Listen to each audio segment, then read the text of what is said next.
I still hear it sometimes, not as a shout, but as a whisper, folded into the silence between raindrops on the roof, the words spoken, once in a voice that was neither cruel nor kind, just tired, just official. Open your coat. It wasn't loud, it didn't need to be.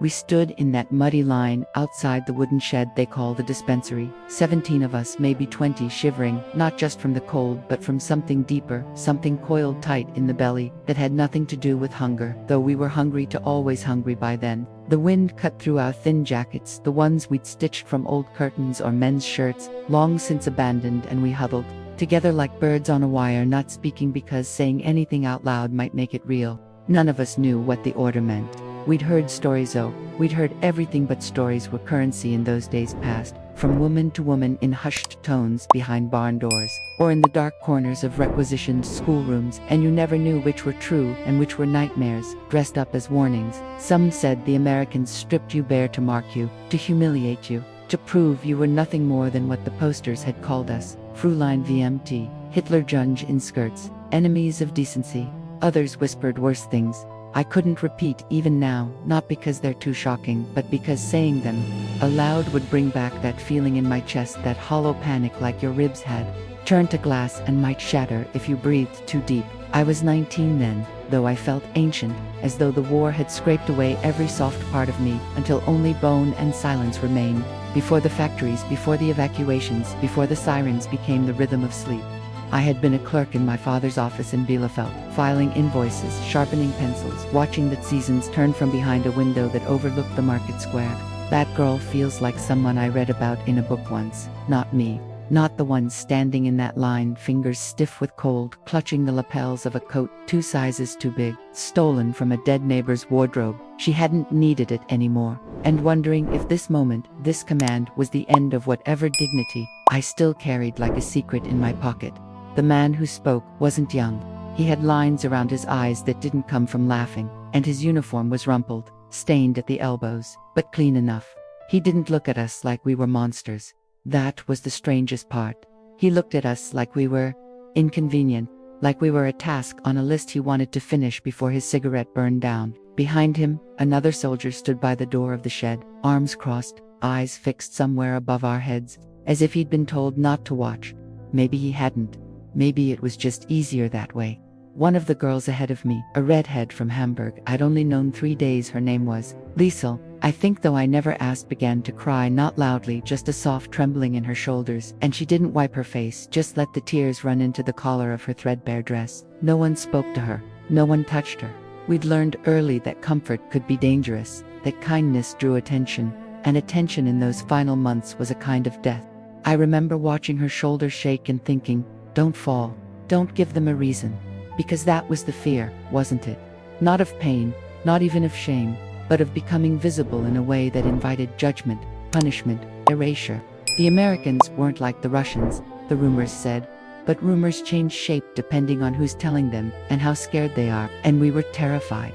Not of bullets, we'd heard those enough to sleep through them, but of what came after the shooting stopped, of being seen as guilty simply for having survived. Of being treated like the enemy when all we'd ever done was carry buckets of water, mend torn uniforms, stand in bread lines, bury sisters, mothers, cousins whose names we could barely whisper without breaking. The man stepped forward, and his boots made a soft sucking sound in the mud. He stopped in front of Elke, the girl just ahead of me, a farmhand from near the Dutch border, with hands cracked from lye soap and a voice so quiet you had to lean in to hear her breathe. She didn't move. He said it again, softer this time, almost apologetic. Ma'am, please, open your coat. She shook her head, once, barely. He sighed, rubbed his temple like he had a headache that wouldn't quit, and said something under his breath I couldn't catch. Then he turned slightly and called over his shoulder, not unkindly, Doc, you want to come explain? A moment later, a woman stepped out of the shed, a woman in uniform. American, with short brown hair tucked under a cap and wire-rimmed glasses that caught the weak afternoon light. She looked older than the men, maybe 30, maybe more, and she carried herself like someone used to being listened to, though she didn't raise her voice. It's for lice, she said, speaking slow German, careful with each word, like she was placing stones across a stream. Typhus is spreading. We check everyone. Men, women, officers, children.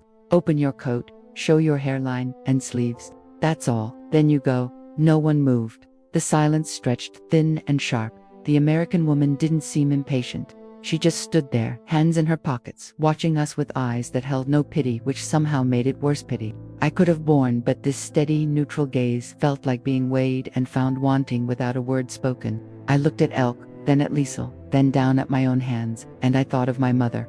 She'd died in 43 during the raid on Kassel. I wasn't there.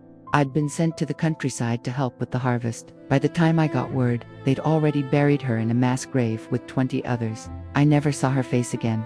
All I had was a brooch she'd given me, a small silver bird, wings spread and I'd sewn it into the hem of my coat so it wouldn't be stolen. I touched it now, through the fabric, a tiny anchor in the swell of fear. And then, before anyone else could refuse or faint or run, I did it. I opened my coat, not dramatically, not with defiance, just unbuttoned it slowly, like I was undressing for bed, and let it fall open at my sides. The air hit my thin blouse like a slap. I kept my eyes on the mud between my boots, but I could feel them looking, the soldiers, the doctor, the other girls, and I braced for shame, for laughter, for the cold hand of humiliation to close around my throat. But nothing came. The American woman stepped forward, peered at my collar, lifted a strand of my hair briefly with 2 fingers gloved. I noticed, always, gloved, and grunted softly. "Clean enough," she said, and nodded toward the shed door. "Go inside, get your wrist stamped. Hot soup afterward." I walked past her without speaking, my coat still open, the wind slicing through me, and as I passed the threshold into the dim warmth of the press shed, I heard the soft rustle behind me, the sound of other coats opening one by one, like petals unfolding in the wrong season. I didn't look back. I sat on the bench by the stove, held out my wrist for the ink stamp, and let the steam from the soup pot fog my glasses. Outside, the voices continued, quiet, methodical, the American woman repeating her explanation, the men shifting from foot to foot, the girls trembling but compliant. And I thought, not for the first time, how strange it is that the thing you fear most often turns out to be something else entirely. And yet the fear remains, long after the moment has passed, long after the coats are buttoned again, and the soup is gone, and the war is over. I carry it still, that moment of opening, not because of what happened, but because of what I believed might. Because in that second, standing with my coat parted like an offering or a surrender, I saw myself through their eyes, or what I thought were their eyes on, saw only guilt, only shame, only the shadow of everything I hadn't done but was blamed for anyway. And maybe that's the true weight of it. Not the order itself, but the silence that came before it, the years of silence that taught us to expect the worst, to prepare for cruelty to fold ourselves smaller and smaller until we disappeared. I never told anyone, not even Greta later, when we shared a room in the refugee camp near Frankfurt. What would I have said? That I was afraid an American woman would inspect me for lice, and for a heartbeat I thought she'd strip me of everything but my fear. It sounds foolish now, almost childish. But fear isn't rational. It's a language all its own, spoken in the body before the mind catches up. And sometimes, even when the danger passes, the body keeps speaking. I still button my coat all the way to the neck, even on warm days, not because I'm cold, but because some habits are harder to unlearn than others. The soup was thin, mostly water, with a few shreds of cabbage and something that might have been pork. But I drank it anyway, holding the tin cup with both hands to warm my fingers, watching my breath curl faintly in the air above the rim. Inside the shed, it was quiet except for the scrape of boots, the murmur of low voices, the occasional cough. A man in a white coat holder, bearded, with a stethoscope draped around his neck like a scarf, sat at a table stamping wrists with blue ink, his movements slow and deliberate, as if each mark required his full attention. He didn't look up when I approached. I held out my arm, and he pressed the stamp to my skin without a word, the ink cold and sharp smelling, already smudging at the edges. I pulled my sleeve down over it quickly, as if hiding evidence, though of what I couldn't say. The others filed in one by one, some still sniffling, others staring blankly at the walls, their coats now buttoned again, their postures stiff with the effort of appearing composed. Liesel sat in the corner on an upturned crate, hugging her knees, her red hair catching the dull light from the high window like damp copper. She didn't meet my eyes. I wanted to go to her, to say something, anything, but the space between us felt charged, as though crossing it would break some unspoken rule about how much feeling we were allowed to show. So I stayed where I was, sipping the last of the soup, listening to the wind rattle the loose slat in the wall. Days blurred after that. We were moved to a larger camp near Aachen, housed in a former textile factory with broken windows patched with tarps and long rows of cots, spaced just far enough apart to pretend we had privacy. The Americans gave us blankets, soap, a weekly bar of chocolate that tasted more of wax than cocoa, but we learned not to complain. Complaining invited questions, and questions invited scrutiny, and scrutiny, we'd been taught from childhood, was dangerous. Still, life settled into a rhythm: wake at dawn, roll your cot, stand for roll call, line up for bread and ersatz coffee. Spend the afternoon sorting salvaged wire or mending uniforms for the occupation forces. It wasn't hard labor, not like the stories from the East, but it was work that had no end, no purpose beyond keeping us occupied, and that idleness of the mind wore on us more than the cold or the hunger. At night, we lay in the dark, listening to the distant hum of trucks on the road, the occasional shout from the guard tower, the soft weeping of someone who hadn't yet learned to cry silently. I never asked who it was. We all had our ghosts, and it felt like trespassing to name them aloud. Weeks passed, then months. Spring came late that year, greening the fields beyond the wire, bringing with it the smell of wet earth and something almost like hope, though none of us dared name it that. One afternoon, while sorting buttons in the storage shed, a job I'd been given because I could tell brass from steel by touch alone, I found a small envelope tucked inside a discarded greatcoat. It wasn't military issue. It was the kind you'd buy at a stationery shop, blue with a faded floral pattern along the edge. My hands shook as I opened it. Inside was a photograph, a young woman in a summer dress, standing beside a bicycle, smiling into the sun. On the back, in neat script, Elise, Munich, June 1938. No message, just the name and date, as if that were enough to anchor her to the world. I didn't know her, had never seen her before, but I stared at that photo for a long time, tracing the curve of her smile with my thumb, wondering if she was still alive, if she knew her coat had ended up here, in this place of waiting in silence. I tucked the photo into my pocket and kept working, but something had shifted. It wasn't grief, not exactly. It was the sudden, unbearable clarity that we were all just fragments, now pieces of lives, scattered by the wind, trying to remember how we'd once fit together. Greta started talking to me then, really talking, not just exchanging pleasantries about the weather or the quality of the bread. She'd been a school teacher in Dresden before the firestorm, and though she never described it directly, she'd sometimes pause in the middle of a sentence, her eyes going distant, her fingers twisting the hem of her skirt into knots. One evening, as we walked the perimeter path during our allotted hour of fresh air, she said quietly, "Do you ever think about what we'll say when they ask us?" I didn't need to ask what she meant. "I don't know," I answered. "Maybe nothing." She nodded, as if that were the only honest reply. "They'll want a story," she said, "something clean, something with a beginning and an end." We both knew it wouldn't be that simple. How do you explain silence? How do you describe the weight of things you didn't do, didn't say, didn't stop? Summer deepened, the camp population dwindled as women were released to return to whatever remained of their homes. Liesel went first, sent to a cousin's farm near Cologne. She hugged me stiffly before she left, her eyes dry but her grip tight, and whispered, "Write if you can," though neither of us had an address to give. Elk followed a week later, bound for a resettlement office in Hamburg. I watched her walk through the gate without looking back, her small frame swallowed by the afternoon light, and felt a pang not of loss but of envy for her certainty, for the fact that someone was waiting. Greta and I were among the last. They said it was because our hometowns were in the Soviet zone, and repatriation required extra paperwork. We didn't argue. Arguing changed nothing.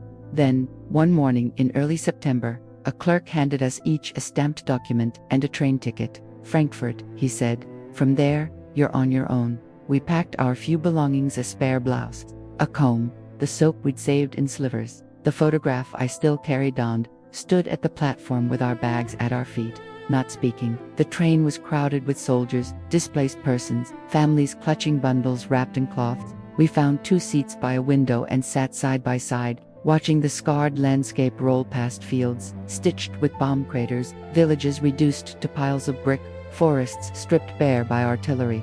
Greta fell asleep with her head against the glass, her breath fogging the pain in slow, steady puffs.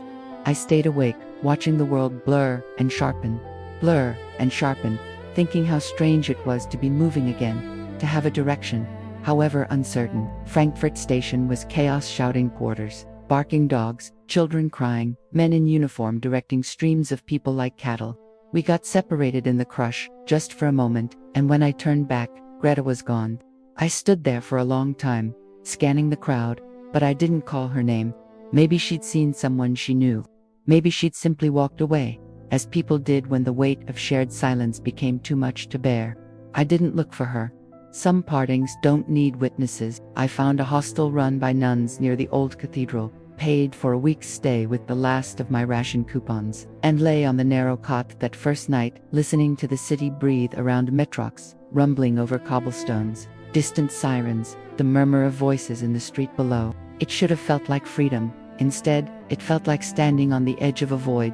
Who was I now? Without the camp, without the routine, without the unspoken understanding that bound us together in our quiet endurance. I had no family left, no profession to return to, no home to reclaim, just this body, this memory, this coat I still wore buttoned to the throat, even in the warmth of late summer. Years passed. I took work where I could: laundry, cleaning offices, mending linens in a hospital basement. I never married. I never spoke of the camp, not even to the few friends I made over time, women who knew enough not to ask. The photograph stayed with me, though I kept it in a tin box under my bed, along with the silver bird brooch, now tarnished, almost black. Sometimes, on quiet evenings, I'd take it out and look at Elise's face, wondering if she ever thought of that coat, if she ever imagined where it might end up. I never tried to find her. Some questions aren't meant to be answered. And still, even now, when the wind picks up in the late afternoon and rattles the shutters, I feel it again, that old tightness in my chest, that instinct to fold inward, to hide, not because I'm afraid of what's out there, but because I remember how easily a single phrase, spoken without malice, can unravel you. Open your coat. It wasn't cruelty. It wasn't kindness either. It was simply a moment in which the world asked something of me, and I had to decide in the space between breaths whether to believe the worst or trust that maybe, just maybe, this time the fear was louder than the truth. I chose to open it, but the echo of that choice lingers, not as regret, not as relief, but as a quiet, constant hum beneath everything I've done since, like the distant sound of a train you can't quite place, heading somewhere you'll never reach.